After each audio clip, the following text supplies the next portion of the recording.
one and the next one is to bring it down to a praxis. How do we think about this in terms of elements and components? We'll have a wonderful discussion on this.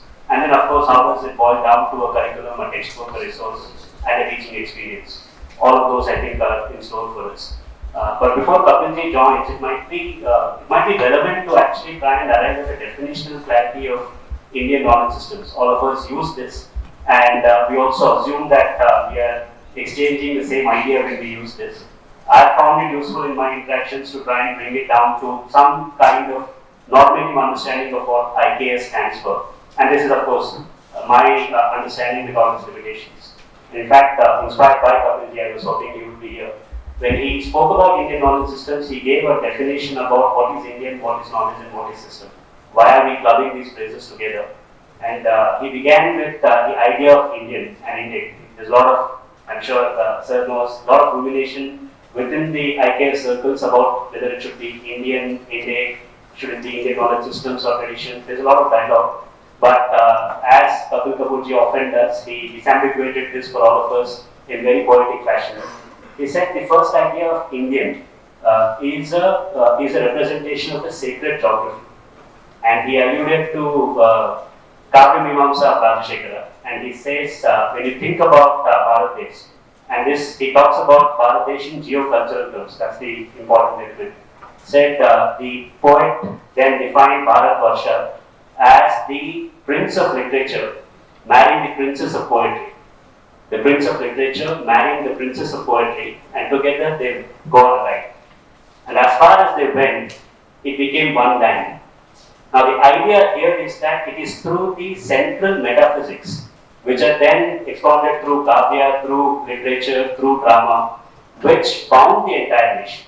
Pawan Verma writes about this in a book called The Great Hindu Civilization. And Pawan Verma is not a right-wing leader, all of us know. Very erudite thinker, of course. And he talks about the distinction of the Indian civilization, where it is not built on ideas of ethnicity. Bharat Gupji talks about ethnicity, and he says ethnic is really Europe's other. However, they couldn't categorize it as themselves. They called the others ethnic. And in Indian corporates, and I come from a corporate background and my experience was in the creative industry, Fridays were designated ethnic wear. It is ridiculous to think of our own dress as ethnic, which means that we've othered ourselves. Right? So the idea of sacred geography and literature and ideas about life, and these are the highest metaphysical ideas. We are talking about Papa, Punya, Moksha, Punarjanma, and everywhere you go in this land, when we talk about Nishkama Seva, without the multi-life metaphysic, it's a very difficult concept to actually contemplate on. Only when you have an infinite kind of drishti, you can think about Nishkama Seva. And in this land, the genius of the civilization here, I feel, is that the greatest of metaphysics was turned into an everyday living culture. There is literally no part of Bharat where I can go and say karma and it won't be understood.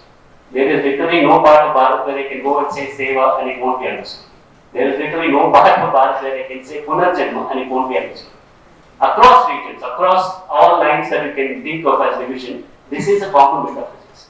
This is the only civilization which was bound on those ideas, the metaphysics of this, which is very different to looking at a race or a skin or any kind of other organization or a language, which is usually the way nation states are created. The second part he talks about, when the geocultural identity that we get Indianness from, he talks about knowledge. And in knowledge, all the traditions that we learn today, whether it is the Sanatana Dharma tradition, we look at the Buddhist traditions, we look at the Jaina traditions, the Sikh traditions, it is a grand cultural complex, a meanplex of ideas drawn from all distinct traditions. And here, Anand Kumar Swami, and I would say for anybody who is looking to understand Indian knowledge systems, and I'm looking at some of the students here, one of the best places to start, of course, you can start from philosophy, you can start even from history or politics, but I find it particularly useful to start from arts and understanding the performative art traditions in India. And Anand Kumar Swami, for those who are in that school would know, he talks about Deshya and Mardiya, which is usually a tradition in music to understand that. And he says it is in this land that the Mardiya, which means the Shastre, when it was under attack, it fled and took refuge in the Deshiya, which means that the highest knowledge traditions or metaphysics were also localized, which were also secured by local traditions. This is why when Parvati Ma sings Ektara, she is speaking the highest note of Advaita. When you go and look at a Varkari tradition, for young students, I would really encourage you to go and check out the experience of actually being in Maharashtra during that time. Or any part of Bharat that you come from, you are never far away from greatness or a tradition. If you go and access that, you will notice that even in the most local of your traditions, you will have the highest metaphysics being sung in your local language.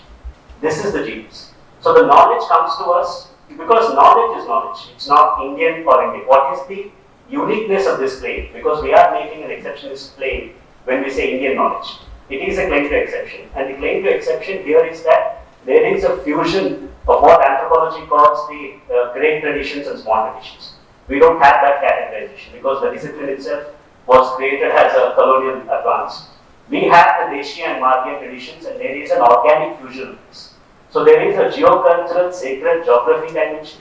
There is a Indianness to this knowledge, which is a fusion of Shastriya and the local traditions as well. So they're never in conflict, it's always harmony. And lastly, systems. What do we mean by system or systems? There's a lot of debate on that also. One way to look at this is look at 4 dimensions of what makes knowledge a knowledge system. We can think about, in research language, we use these words, but we can frame it in different words as well. The ontology of the system, or the truth claim. What does the system stand for? The Indian knowledge system says Aham Brahmasmi. So it is talking about a different dimension of truth. Right? So there is a truth claim specific to that. We heard all those truth claims. In the last 2 days, we looked at all the truth claims from different kinds of traditions. Then there is an epistemology that we usually call the way to know the truth. If there is some truth claim, how do you know that truth? That is also being discussed.